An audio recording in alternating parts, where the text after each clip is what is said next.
Video பார்த்துட்டு எல்லாத்துக்கும் வணக்கம். இன்னைக்கு என்ன பார்க்க போறோம் அப்படின்னு பார்த்தீங்கன்னா 10 மைண்ட் ப்ளோவிங் சர்க்கிள் பேட் தான் பார்க்க போறோம். நம்மளோட சேனலுக்கு நீங்க ஃபர்ஸ்ட் டைம் பார்க்குறீங்கன்னா சேனலை மறக்காம சப்ஸ்கிரைப் பண்ணிக்கோங்க. பக்கத்துல இருக்கக்கூடிய பெல் ஐக்கனையும் கிளிக் பண்ணிக்கோங்க. அப்பதான் நம்ம போடக்கூடிய எல்லா தகவலும் உங்களுக்கு நோட்டிஃபிகேஷன் வந்து கொண்டே இருக்கும். என்னதான் நீங்கள் ஒரு ஆணின் மீது உண்மையான காதலில் உயிருக்குயிரான அவர்கள் மீது காதலை வெளிப்படுத்தினாலும் அவர் அதுபோல் இருப்பார்கள் என்று கேட்டால் கண்டிப்பான முறையில் இருக்க மாட்டார்கள். இங்க நிறைய பேர் லவ் பண்ற போது எக்ஸ்பெக்ட் பண்ணக்கூடிய ஒரு விஷயம் என்னன்னா, நம்ம ஒருத்தங்கிட்ட எப்படி இருக்கிறோமோ அதே மாதிரி தான் என்கிட்ட அவங்க இருக்கணும் அப்படின்ற ஒரு விஷயத்த நிறைய பேர் எக்ஸ்பெக்ட் பண்றீங்க. பட் ஒரு விஷயத்த புரிஞ்சுக்கோங்க, நீங்க ஒரு விஷயத்த செய்றீங்க அப்படின்றதுக்காக உங்களுக்கு பிடிச்ச நபர்களும் அந்த விஷயத்த செய்யணும் அப்படின்னு கேட்டீங்கன்னா கண்டிப்பான முறையில் கிடையாது. ஸோ உங்க லைஃப்ல நீங்க பண்ணக்கூடிய விஷயங்களை மற்றவங்கள்ட்ட எதிர்பார்க்காதீங்க. அப்படி நீங்க எதிர்பார்க்குறீங்க அப்படின்னா கண்டிப்பா உங்களோட மனசு ரொம்ப தான் காயப்படும். அவங்க நீங்க நினைக்கக்கூடிய விஷயங்கள் ஆனால் நடக்காது. அதை புரிஞ்சுக்கோங்க தெளிவா.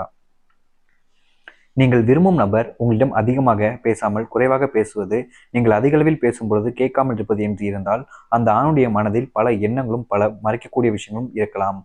அதாவது பார்த்தீங்கன்னா ஒருத்தங்க உங்ககிட்ட பார்த்தீங்கன்னா நீங்க ஒருத்தங்கிட்ட அதிகமாக பேசுகிற டைம்லையும் அல்லது அவங்க உங்ககிட்ட குறைவா பேசுற டைம்ல நீங்க ஒரு விஷயத்த கண்டிப்பா கவனிச்சு பார்க்கணும். அதாவது பாத்தீங்கன்னா உங்ககிட்ட ஒருத்தங்க அதிகமா பேசுவாங்க அப்படின்ற போது அவங்க நிறைய விஷயங்கள் மறைப்பதற்கும், முக்கியமா உங்ககிட்ட நீங்க சொல்லக்கூடிய விஷயங்களை கேட்காம இருப்பதும் போது அவங்களோட மைண்ட் செட்ல வேற ஏதாவது சிந்தனைகளும் இருப்பதற்கு அதிகமான சான்சஸ் இருக்கு. ஸோ அந்த ஒரு ரீசனால அவங்களோட மைண்ட் செட் இப்படி மாறலாம். நீங்கள் விரும்பும் எப்பொழுதும் உங்களிடம் கோவப்பட்டு கொண்டே இருக்கிறார்கள் என்றால் அந்த ஆணுக்கு உங்கள் மீது உரிமம் இருப்பதை காமிப்பதும் உங்கள் மீது அன்பு இல்லை என்பதை காமிப்பதற்கும் ஏற்றதாக இருக்கும். அதாவது பார்த்தீங்கன்னா உங்க லைஃப்ல நீங்க ஒருத்தங்களை விரும்புவீங்க, உங்ககிட்ட அதிகமாக அவங்க எப்போ பாரு கோவப்பட்டுக்கிட்டே இருக்காங்க அப்படின்னா ரெண்டு ரீசன் தான் மோஸ்ட்லி. ஒன்று உங்க மேல அன்பே இல்லை அப்படின்றத காமிக்கிறதுக்காகவும், இன்னொன்று உங்க மேல இருக்கக்கூடிய உரிமையில கோவப்படக்கூடிய ஒரு விஷயமாகவும் தான் இருக்கும். ஸோ உங்க லைஃப்ல நீங்க விரும்பக்கூடிய ஆண் இந்த ரெண்டு காரணத்துக்காக தான் உங்கள்கிட்ட மோஸ்ட்லி கோவப்படுவாங்க. இந்த ரெண்டு காரணத்தை தவிர்த்து அதிகப்படியான கோவங்கள் எதுவும் இருக்காது. ஸோ உங்க லைஃப்ல வேணும்னு வந்திருக்கும் போது அது உரிமமா இருக்கும். நீங்க வேணான்னு ஒருத்தவங்க கோவப்படுறாங்க, இல்லை ஏதோ விஷயத்துக்காக கோவப்படுறாங்கன்னா அது ஃபுல்லாகவே பார்த்தீங்கன்னா உங்களை அவாய்ட் பண்றதுக்காக தான். உங்களுடைய மனதில் எப்போதும் ஒருவருடைய ஞாபகம் இருந்து கொண்டே இருக்கிறது என்றால் உங்களுக்கு அதிக அளவில் கஷ்டத்தையும் அல்லது சோகத்தையும் கொடுத்திருப்பார்கள். இங்க நிறைய பேர் லைஃப்ல பார்த்தீங்கன்னா, கஷ்டம் அப்படின்றதும், இந்த சோகன்றதும் நிறையவே இருக்கு. அதுக்கு காரணம் முக்கியமான ஒரு பெர்சனா இருப்பாங்க. லவ் பண்ணியிருப்பாங்க, விட்டுட்டு பிரிஞ்சிருப்பாங்க, விட்டுட்டு போயிருப்பாங்க. ஸோ அந்த ஒரு ரீசனாலே இங்க நிறைய நபர்களுக்கு ஒருத்தவங்களுடைய ஞாபகம் இருந்துகிட்டே இருக்கு. அதுவும் ஒரு சில தினங்கள் தான் இருக்கணும். அதுக்கு மேல ஏன் இருக்கு அப்படின்ற எண்ணங்கள் இருக்கும். மோஸ்ட் ஆஃப் த பீப்பிளுக்கு 1 இயர் ஆனாலும் சரி, அதுக்கும் மேல ஆனாலும் சரி, அவங்களோட ஞாபகம் அவங்களுடைய மனசுல இருந்துகிட்டே தான் இருக்கும். ஒரு உண்மையான அன்பு எந்த அளவுக்கு நீங்க வச்சிருந்தீங்களோ, அந்த அளவுக்கு அவங்களுடைய ஞாபகம் உங்களுடைய மனதில் அதிகமாக காயப்படுத்திக்கிட்டே இருக்கும். அதுக்காக அதையும் நினைச்சிட்டு நீங்க லைஃப்ல உட்காந்துடாதீங்க. அது இன்னும் உங்களை ரொம்பவே கஷ்டப்படுத்த ஆரம்பிக்கும்.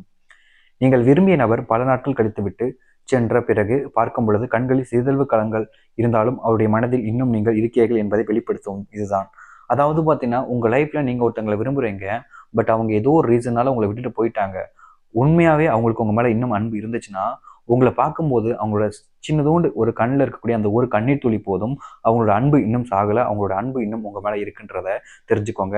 நெறைய பேர் பார்த்தீங்கன்னா, காரணங்களுக்காக தான் பிரிஞ்சு போய்க்கிட்டு இருக்கீங்க இப்போ உங்களோட லைஃப்ல.